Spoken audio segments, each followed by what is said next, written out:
श्री स्वामी समर्थ. आजच्या या व्हिडिओमध्ये आपण पाहणार आहोत की मंदिरात ठेवलेल्या कलशातील पाणी का इतके महत्त्वपूर्ण आहे आणि त्याचा योग्य प्रकारे उपयोग कसा करावा. तसेच आपण हेही जाणून घेणार आहोत की मंदिरात कलश कोणत्या धातूचा असावा, पितळ, तांबे किंवा काही वेगळे. अनेक लोक या संदर्भात नकळत चुका करतात आणि नंतर त्यांना पश्चाताप करावा लागतो.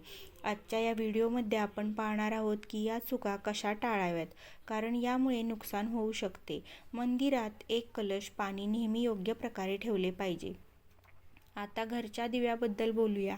तुम्ही तांबे, लोखंड, पितळ, कांस्य, स्टील किंवा मातीचा दिवा ठेवता का? योग्य दिव्याची निवड न केल्यासही घरात अडचणी निर्माण होऊ शकतात. दिव्याच्या मातीची निवड ही महत्त्वाची आहे. कच्चा कलावा योग्य आहे का? रुई किंवा सुती दोरा योग्य राहील. या छोट्या छोट्या गोष्टींकडे दुर्लक्ष केल्याने पितृदोष, कालसर्पदोष किंवा गरिबी यासारख्या समस्या उद्भवू शकतात. आता अनेक लोक हा प्रश्न विचारतात की मुख्य दरवाजावर पाणी शिंपडण्याची योग्य वेळ आणि पद्धत काय आहे? हे स्नानानंतर करावे का? स्नान न करता देखील शिंपडता येईल का? करता येईल. आणि झाडू लावण्याआधी पाणी शिंपडावे का नंतर? अजून एक प्रश्न जो अनेकांना विचारला जातो म्हणजे मासिक पाळीच्या दरम्यान मुख्य दरवाजावर पाणी शिंपडता येईल का किंवा दीपदान करता येईल का? मुख्य दरवाजावर पाणी अर्पण करताना ते आपल्या हातून बाजूने करावे की बाहेरच्या बाजूने करावे? फ्लॅट किंवा भाड्याच्या घरात राहणारे लोक देखील हेही विचारतात की मुख्य दरवाजावर दीपदान आणि पाणी शिंपडण्याची योग्य पद्धत काय आहे? तर आजच्या या व्हिडिओमध्ये आपण अशी संपूर्ण माहिती पाहणार आहोत. त्यामुळे तुम्ही हा व्हिडिओ शेवटपर्यंत नक्की पहा आणि चॅनेलवरती नवीन असाल तर सबस्क्राईब करा आणि व्हिडिओला एक लाईक नक्की करा. आणि जर तुम्हाला ही माता लक्ष्मीचा कृपा आशीर्वाद तुमच्यावरती आणि तुमच्या कुटुंबावरती राहावा असे वाटत असेल तर कमेंटमध्ये जय महालक्ष्मी असे नक्की लिहा. आता लक्ष्मी कृपा आशीर्वाद सदैव तुमच्यावरती आणि तुमच्या कुटुंबावरती बरसेल. सर्वप्रथम आपण हे जाणून घेऊया की घराच्या बाहेर आणि आत दिवा लावण्याचे काय फायदे आहेत. विशेषतः घराच्या बाहेर दिवा लावण्याने होणारे 5 मोठे फायदे तुम्हाला अचंबित करू शकतात. भगवंताच्या पूजेमध्ये दिवा लावण्याचे महत्त्व सर्वांनाच माहिती आहे. हिंदू धर्मात देशी तूप किंवा मोहरीच्या तेलाचा दिवा लावणे अत्यंत शुभ मानले जाते. तसेच तिळाच्या तेलाचा दिवाही लावला जातो. पण भगवंतासमोर दीप लावणे केवळ पूजा करण्याचा एक प्रकार नाही, तर घराच्या आत आणि बाहेर दीप लावल्याने अनेक प्रकारचे फायदे होतात. दिवा लावल्यानंतर केवळ सकारात्मक ऊर्जा निर्माण होत नाही, तर 5 मोठे फायदेही मिळतात. तर चला जाणून घेऊया. पृथ्वीवरील अंधकार दूर होतो. घरात दिवा लावल्याने केवळ घरातील अंधकार दूर होत नाही, तर तो नकारात्मक ऊर्जाही घराबाहेर टाकत असतो. जिथे दिवा लावला जातो तिथे सकारात्मक ऊर्जा वास करते. स्वाभाविक आहे की जिथे सकारात्मक ऊर्जा असेल तिथे आपल्या भगवंताचेही वास असतो. म्हणून संध्याकाळ होण्यापूर्वी दिवा लावणे शुभ मानले जाते.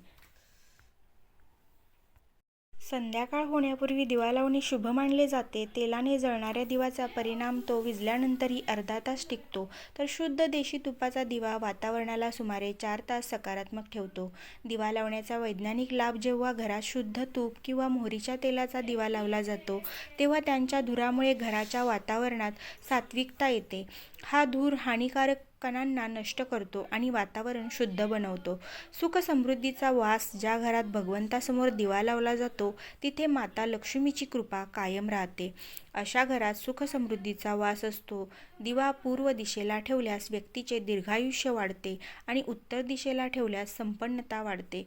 दिवा केवळ घरातील अंधकार दूर करत नाही, तर आपल्या जीवनालाही प्रकाशाच्या दिशेने घेऊन जात असतो. आजार दूर करण्यास मदत: घरात दिवा लावल्याने आजार आसपास फिरकत नाही आणि कुटुंबातील सर्व सदस्यांना आरोग्य चांगले लाभते. विशेषतः जर दिव्यासोबत एक लवंग जाळली गेली तर त्याचा परिणाम दुप्पट होतो. हे त्वचेशी संबंधित आजार दूर करण्यासही मदत करतात. शुभ शक्तींना आकर्षित करणे: सनातन धर्मानुसार ज्या घरात सकाळ संध्याकाळ दीप लावला जातो तिथे कधीही अंधकार राहत नाही. असे घर शुभ शक्तींना आकर्षित करते. जळणारा दिवा शुभ शक्तींना चुंबकासारखा खेचतो, जो घरासाठी अत्यंत लाभदायक असतो. आता जाणून घेऊया की मुख्य दरवाजावर पाणी शिंपडण्याची योग्य वेळ आणि पद्धत काय आहे. जर तुम्ही मुख्य दरवाजावर पाणी अर्पण करत असाल तर हे लक्षात ठेवा की झोपण्यापूर्वी पाणी एका पात्रात भरून ठेवावे आणि हे तुम्ही कोणतेही पात्र वापरू शकता, जसे तांबे, पितळ, स्टील किंवा चांदीचे. जर गंगाजल उपलब्ध असेल तर थोड्या प्रमाणात टाका आणि नंतर शुद्ध पाण्याने पात्र भरा. जर गंगाजल नसेल तर फक्त शुद्ध पाणी हे पुरेसे आहे. हे पाण्याने भरलेले पात्र आपल्या घराच्या स्वयंपाकघरात ठेवा. सकाळी उठून हे पाणी मुख्य दरवाजावर शिंपडा. मुख्य दरवाजावर सकाळी सर्वप्रथम शिंपडलेले पाणी घरातील सर्व समस्यांना दूर करत असते. जर तुम्ही नकारात्मक ऊर्जा, मानसिक त्रास, आर्थिक तंगी किंवा वास्तुदोषाने त्रस्त असाल तर हा उपाय तुमच्या मदतीला नक्कीच येईल. स्वयंपाकघरात ठेवलेले पाणी मुख्य दरवाजावर शिंपडल्यास तुमच्या घरातील अडचणी दूर होऊ शकतात. हा उपाय केवळ वास्तुदोष आणि पितृदोष दूर करत नाही, तर तंत्र, मंत्र किंवा वाईट नजरेच्या प्रभावालाही संपवण्यास मदत करतो. हा उपाय नियमित केल्याने घरात सुख समृद्धी राहते आणि आजारांपासूनही मुक्तता मिळते. हे पाणी सूर्योदय होण्यापूर्वी मुख्य दरवाजावर शिंपडले पाहिजे. जर सूर्योदयानंतर तुम्ही मुख्य दरवाजावर इतर पाणी स्वच्छता करू इच्छित असाल तर ते अडचणीचे नाही, परंतु हे विशेष पाणी सूर्योदयाच्या आधीच शिंपडले पाहिजे. आता अनेक लोक विचारतात की हे पाणी शिंपडण्यापूर्वी स्नान करणे आवश्यक आहे की स्नान न करताही ते करता येईल. पहा, आपण जे पाणी सकाळी मुख्य दरवाजावर शिंपडतो ते एक महत्त्वपूर्ण उपाय आहे. ते स्नान केल्यानंतर करणे आवश्यक नाही. सकाळी लवकर उठून सर्वप्रथम स्वयंपाकघरात जा आणि आधीच ठेवलेले पाणी घेऊन मुख्य दरवाजावर जा आणि मुख्य दरवाजा उघडा आणि ते पाणी शिंपडा. पाणी शिंपडताना आपल्या पितरांचे आणि माता लक्ष्मीचे स्मरण नक्कीच करा. असे म्हणतात की सकाळी माता लक्ष्मी प्रत्येक घराच्या दरवाजावर येतात. ज्या घराचे दरवाजे उघडे असतात आणि जिथे पाणी शिंपडले गेलेले असते तिथे माता लक्ष्मी प्रवेश करतात. पाणी शिंपडताना आपल्या मनात माता लक्ष्मीला प्रार्थना करा, हे माता लक्ष्मी कृपया माझ्या घरात प्रवेश करा आणि मी पाणी शिंपडताना आपल्या मनात माता लक्ष्मीला प्रार्थना करा, हे माता लक्ष्मी कृपया माझ्या घरात प्रवेश करा, मी तुमचे स्वागत करण्यास तयार आहे. त्यानंतर पितरांचे स्मरण करा, कारण घराच्या दाराच्या उंबरठ्याला पितरांचे वासस्थान मानले जाते. जेव्हा तुम्ही उंबरठ्यावर पाणी शिंपडता तेव्हा पितृ प्रसन्न होतात आणि त्यांचे आशीर्वाद तुम्हाला मिळतात. स्नान करणे आवश्यक नाही. तुम्ही स्नान न करताही हे कार्य करू शकता. पाणी शिंपडण्याआधी झाडू लावावी का नंतर? याचे उत्तर असे आहे की सकाळी उठल्यानंतर सर्वप्रथम पाणी शिंपडावे, त्यानंतर तुम्ही झाडू लावू शकता. सकाळी उठल्यावर सर्वप्रथम आपल्या हाताच्या तळव्याकडे पहा आणि माता लक्ष्मीचे स्मरण करा. इच्छित असल्यास पुढील मंत्रांचा उच्चार करू शकता. कराग्रहे वसते लक्ष्मी, करे मध्ये सरस्वती, करमूले तू गोविंदम, प्रभाते करदर्शनम. यानंतर दोन्ही हात जोडून देवी देवतांना प्रणाम करा. त्यानंतर हाताने पृथ्वीला स्पर्श करून प्रणाम करा आणि हळूवार आपले उजवे पाय जमिनीवर ठेवा. मग स्वयंपाकघरात जाऊन पाणी घ्या आणि मुख्य दरवाजावर शिंपडा. पाणी शिंपडताना माता लक्ष्मी आणि पितरांचे स्मरण आवश्यक करा. त्यानंतर तुम्ही घरात जाऊन आपली दिनचर्या जसे की झाडू लावणे, स्नान करणे इत्यादी सुरू करू शकता. आता काही लोक विचारतात की पाणी शिंपडल्यानंतर मुख्य दरवाजाची स्वच्छता करता येईल का? होय, तुम्ही तसे करू शकता. आधी स्वयंपाकघरात ठेवलेले पाणी मुख्य दरवाजावर शिंपडा. त्यानंतर अतिरिक्त पाणी घेऊन मुख्य दरवाजा चांगल्या प्रकारे झाडून किंवा पाण्याने धुवू शकता. काही लोक विचारतात की जर ते फ्लॅट किंवा भाड्याच्या एका खोलीत राहत असतील तर पाणी शिंपडणे आणि दीपदान कुठे करावे? याचे उत्तर असे आहे की जिथे तुम्ही राहता त्याच जागेच्या मुख्य दरवाजाला महत्त्व द्या. म्हणजे ज्या दरवाजावर तुमचे नाव लिहिलेले आहे किंवा नेमप्लेट आहे तिथेच पाणी शिंपडा आणि दीपदान करा. जर तुमच्याकडे एकच खोली असेल तर त्या खोलीच्या दरवाजाला मुख्य दरवाजा समजून तिथेच हा उपाय करा. आता मासिक पाळीच्या काळात मुख्य दरवाजावर पाणी शिंपडता येईल का आणि दीपदान करता येईल का? पाणी शिंपडण्यासाठी मासिक पाळीचा काहीही परिणाम होत नाही. तुम्ही पाणी शिंपडू शकता, पण दीपदान हे कर्मकांड पूजेचा एक भाग आहे, जो शुद्धतेशिवाय करता येत नाही. याचा अर्थ असा आहे की मासिक पाळी संपल्यानंतरच दीपदान करावे. याशिवाय काही लोक विचारतात की मंदिरात पाणी ठेवणे आवश्यक आहे का आणि ठेवलेले पाणी काय करावे? तर शास्त्रानुसार घराच्या मंदिरात एक कलश पाणी ठेवणे खूप आवश्यक आहे.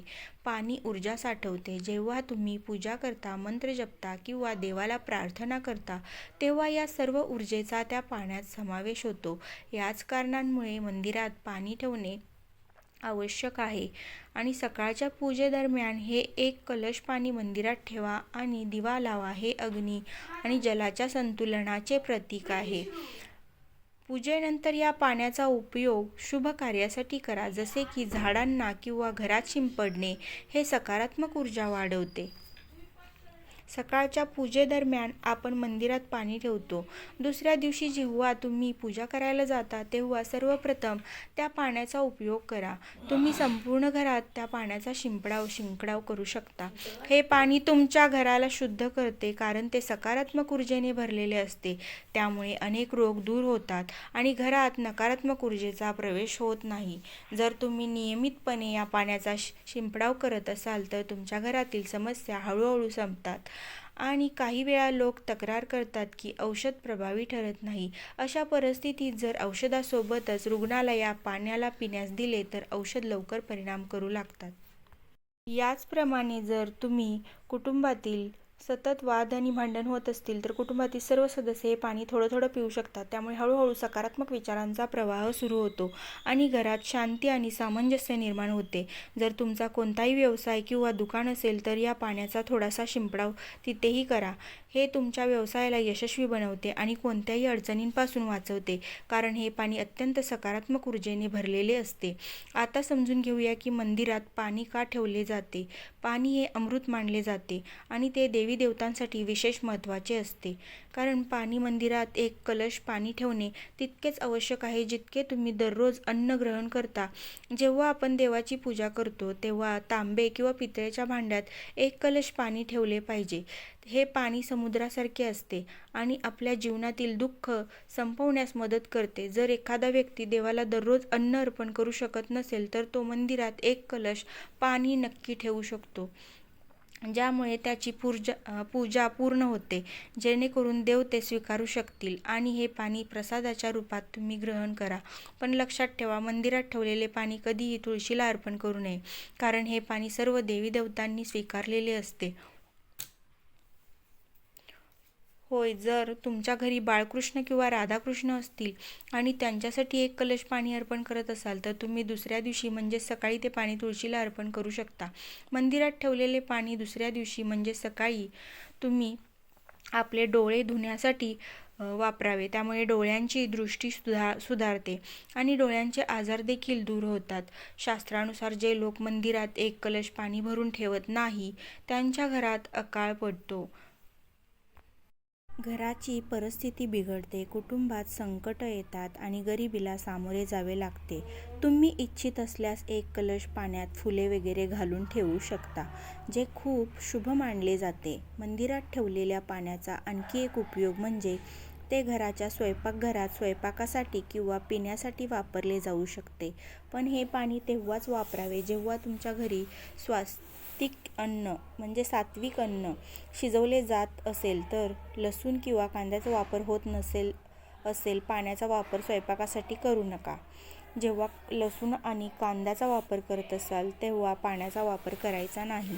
हे पाणी कुटुंबातील सर्व सदस्य थोड्या प्रमाणात पिऊ शकतील आणि उरलेले पाणी हे तुम्ही घरातील झाडांना घालू शकता.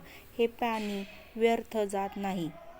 याचे अनेक उपयोग जर आपण योग्य प्रकारे याचा योग्य उपयोग केला, तर हे आपल्या जीवनातील अडचणी सोडवू शकतात. मंत्रांनी अभिमंत्रित केलेले पाणी खूप शक्तिशाली असते आणि आपल्या घराच्या मंदिरात ठेवलेल्या पाण्यात देवतांचे आशीर्वाद असतात, कारण ते पाणी नेहमी देवतांच्या जवळ असते.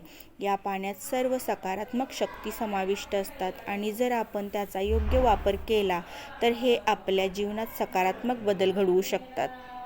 याचा अर्थ असा आहे की तुम्ही हे पाणी पिण्यासाठी, स्वयंपाकासाठी आणि घरात शिंपडण्यासाठी वापरत असाल तर त्यामुळे आपल्या समस्या दूर होतात आणि जर कोणतेही कार्य नियमितपणे केले गेले तर त्याचा नक्कीच फायदा होतो. कधी-कधी केल्याने त्याचा परिणाम लगेच दिसणार नाही, पण जर तुम्ही नियम हा रोज याच पाण्याने घरात शिंपडाव करायचा आहे. प्रत्येक घरातील सदस्याला थोडे थोडे पाणी प्यायला द्यायचे आहे. उरलेले पाणी झाडांना घालायचे आहे, दुकानात शिंपडायचे आहे किंवा व्यावसायिक ठिकाणी शिंपडायचे आहे, मुलांच्या पुस्तकावर आणि तिजोरीत शिंपडायचे आहे. तर तुम्हाला नक्कीच चमत्कार दिसतील. याचप्रमाणे जे स्वयंपाकघरात ठेवलेले पाणी असते त्याचे थेंब काही तुम्ही तुमच्या घराच्या दरवाजावर ठेवा तर त्याचा फायदा लवकरच दिसून येईल. पण हे आपल्या दिनचर्येत समाविष्ट करावे लागेल आणि दररोज नियमाने हे कार्य करावे लागेल. तेव्हाच त्याचा पूर्ण लाभ मिळेल. अनेक लोक विचारतात की मंदिरात ठेवलेले पाणी दुसऱ्या दिवशी घेतले असता त्यामध्ये कधी-कधी किडे पडलेले असतात, तर जर आपण त्यावर झाकण ठेवू शकतो का? होय. तुम्ही पूजेनंतर त्याला प्लेट किंवा फुलपात्र वाटीने झाकून ठेवू शकता. जेव्हा तुम्ही दुसऱ्या दिवशी हे पाणी उचलाल तेव्हा ते पूर्णपणे शुद्ध आणि स्वच्छ असेल. तुम्ही या पाण्याचा कोणत्याही कार्यासाठी, शुभ कार्यासाठी वापर करू शकता. जेव्हा तुम्ही घराच्या मुख्य दरवाजावर पाणी शिंपडता तेव्हा गणपती बाप्पाचे ओम गण गणपतये नमः हे मंत्र नक्की बोला. असे आम्ही तुम्हाला व्हिडिओमध्ये सांगितले आहे व त्याप्रमाणे समजून घेऊन आपल्या घराच्या मुख्य दरवाजावर पाणी शिंपडाल.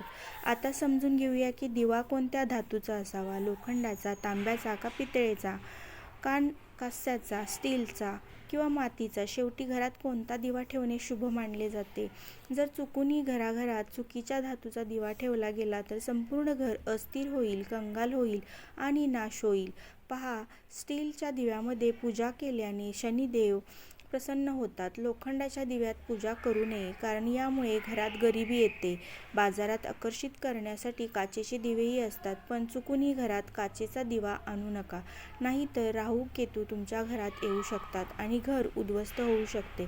काचेचा दिवा शनी आणि राहूला अप्रसन्न करतो, त्यामुळे पितळ आणि मातीचा दिवा धनाची देवी लक्ष्मीला आकर्षित करतो. घरात कोणत्याही अन्य प्रकारचा दिवा ठेवणे योग्य मानले जात नाही. पितळ आणि मातीचे दिवे शुभ आणि मंगलकारी मानले जातात कारण हे शनी, राहू आणि केतूला प्रसन्न ठेवतात. तसेच मंगळ ग्रहाचा प्रभावही कमी करतात. कच्चा कलावा आणि रोहीने जळणारा दिवा सर्वोत्तम असतो. जे लोक सुती दोराने हातावर बांधण्याची वात तयार करतात त्यांच्यात आपल्याला घरात समस्या आणि गरिबी येऊ शकतात. कच्च्या कलाव्याचा दिवा शुभ मानला जातो. आता समजून घ्या की मंदिरात घंटी का वाजवली जाते. शंकराच्या मंदिरात घंटी वाजवण्याचा उद्देश काय आहे? टाळ्या का वाजवल्या जातात? तर शास्त्रानुसार जेव्हा आपण मंदिरामध्ये किंवा घरात घंटी वाजवतो तेव्हा शिव महापुराण, लिंगपुराण आणि विष्णू पुराणामध्ये सांगितले आहे की घंटीचा नाद होतात जितका तीर्थयात्रा होते आहे, जितक्या साधना केल्या जात आहे, जितके जप आणि तप केले जात नाही आणि जितकी दाने केली जात आहे त्या सर्व पुण्यांचे फळ त्या क्षणी तुमच्या खात्यात जमा होते. आता मंदिरात टाळ्या वाजवण्याचे महत्त्वही समजून घ्या. जेव्हा लोक भजन करत असतात, साधनेत असतात, अभिषेक करत असतात किंवा पूजेत मग्न असतात तेव्हा 3 वेळा टाळ्या वाजवल्याने त्यांचे संपूर्ण पुण्य आपल्या खात्यात जमा होत असते, ज्यामुळे आपले भाग्य उजळते. एक महत्त्वाची गोष्ट म्हणजे घरात गरुड घंटीचा नाद करणे अत्यंत शुभ मानले जाते.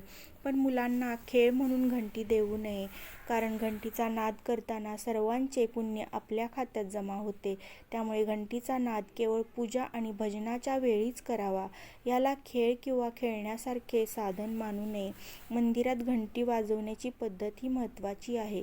ती नेहमी प्रेम आणि श्रद्धेने वाजवली पाहिजे, जोरजोरात नाही. अनेक वेळा लोक मंदिराचे पट बंद झाल्यावरही घंटी वाजवतात, ज्यामुळे पाप लागते. जर भगवान मंदिरात विश्रांती घेत असतील तर त्यावेळी घंटी वाजवणे अत्यंत पापाचे मानले जाते.